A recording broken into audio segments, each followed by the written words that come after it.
Hello বন্ধুরা, আমরা অনেক সময় এমন কাজ করে ফেলি যেটা নিয়ে পরে লজ্জা পেতে হয়। কিন্তু কিছু মানুষ যারা টিভি ক্যামেরার সামনে এসে এমন কিছু করে বসে যে তাদের এই কাজ দেখলে মনে হবে তারা ভুলে গিয়েছিল যে ক্যামেরা অন ছিল। আজকের এই ভিডিওতে তেমনই কয়েকটি মজার ও লজ্জাজনক ঘটনা দেখতে চলেছেন আপনারা। সো কথা না বেরিয়ে চলুন শুরু করা যাক। আমেরিকান টিভির বিখ্যাত টক শো কোনান ওব্রাইনের একটি শোতে নিকোল শার্জিনগারকে আমন্ত্রণ জানানো হয়েছিল, কিন্তু শোয়ের মাঝখানে নিকোলের ড্রেস আপ দেখে কোনোভাবেই তার বুকের উপর থেকে চোখ সরাতে পারছিল না কোনান।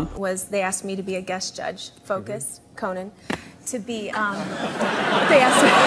সে মনে হয় ভুলেই গিয়েছিল যে সে লাইভে ছিল। এদিকে নিকোল বুঝতে পেরে তার মুখে ফোকাস করতে বলার পর তার হোশ আসে। তখন কোনান এটাকে মজার ছলে কাটিয়ে দেওয়ার চেষ্টা করে। Let's be real here for a second. Speaking of, you didn't think I was going to look down there? এই রিপোর্টারটি লাইভে কথা বলার সময় হঠাৎই তার সামনের ফেক দাঁত খুলে পড়ে যায়, কিন্তু তারপরেও সে দমে যায়নি, রিপোর্ট করতেই থাকে।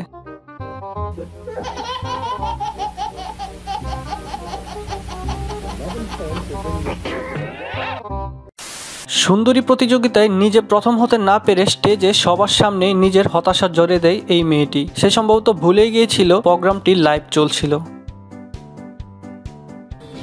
দেখে আমি শিউরিত।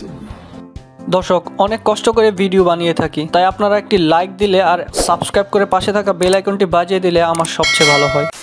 বডি বিল্ডারের চ্যাম্পিয়নশিপের একটি ম্যাচের শেষে এই বডি বিল্ডারের ইন্টারভিউ নিচ্ছিল এই রিপোর্টারটি। উল্লেখ্য, এই রিপোর্টারটি নিজেও একজন বডি বিল্ডার, নাম তার স্টেসি থমসন। তিনি ম্যাচের পরে যখন এই বডি বিল্ডারের ইন্টারভিউ নিচ্ছিলেন তখন তার কথা শুনেই তার অবস্থা খারাপ হয়ে গিয়েছিল, যেটা স্পষ্টতই তার মুখের হাবভাব দেখেই বোঝা যাচ্ছিল। এই রিপোর্টারটি কোনোভাবেই তার আবেগ নিয়ন্ত্রণ করতে পারছিল না, যদিও বডি বিল্ডারের স্ত্রী তার সামনেই ছিল। দর্শক, রিপোর্টারের মনে কি চলছিল আপনারা কমেন্ট করে বলতে পারেন নিজেদের মতো করে।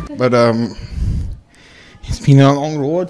Guys have been phenomenal, Alan Donnelly, Robin Chang, they've been amazing, supporting me. Wonder woman সিনেমার প্রমোশন করতে এসে এই সিনেমার নায়কের কথা শুনেই ওন্ডার ওম্যানের নায়িকা গাল গ্যাডটের এমন অবস্থা। সে মনে হয় ভুলে গিয়েছিল সে ইন্টারভিউতে আছে। This is a superhero film. We've all seen a bunch of superhero films and they tend to be complicated, damaged.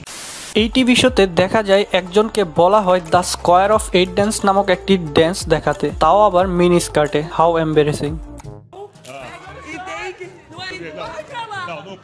Não pega numa posição feia. Tem que dar isso. Faz como.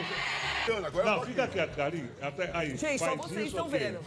É Aí, por isso que a saia desce, é por causa disso. É o problema. Porque aí você vai dançando. Aí fica dançando. Mas sabe... দর্শক, আজকে এই পর্যন্তই। TV ক্যামেরার সামনে ঘটে যাওয়া এমন আরো মজার ও লজ্জাজনক মুহূর্তের ভিডিও দেখতে চাইলে পার্ট 2 লিখে কমেন্ট করে জানাতে পারেন। আমি আরো ইন্টারেস্টিং ভিডিও দিয়ে পার্ট 2 নিয়ে হাজির হব। বন্ধুরা, যেহেতু ভিডিওটি এই পর্যন্ত দেখেছেন, একটি লাইক দিয়ে সাবস্ক্রাইব করে পাশে থাকা বেল আইকনটি বাজিয়ে দেবেন। সবাই ভালো থাকবেন, সবাইকে ভালো রাখবেন। ধন্যবাদ। দেখা হচ্ছে পরের ভিডিওতে।